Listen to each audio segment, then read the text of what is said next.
जय जगन्नाथ।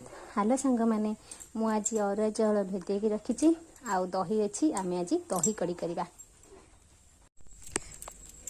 दही कड़ी दही भूषण पत्र फुटण हल्दी लुण रसुण छेचा लंका आठी अरुआ चाउल भेदे तो दरदर बटा अरुआ चाउल देवे आ मोर टे कम हो बोली मुझे अल्प बेसन देदेवी। तो एमती करवा देखिए आम हाँडी जब दही कड़ी करवा तो बेस्ट हम। प्रथम आम हाँडीटा को ततेकिनी तेल पकईदे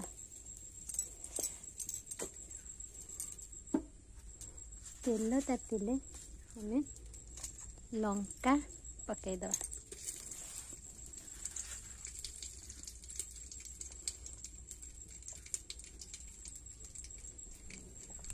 से आम अल्प फुटण पकईदे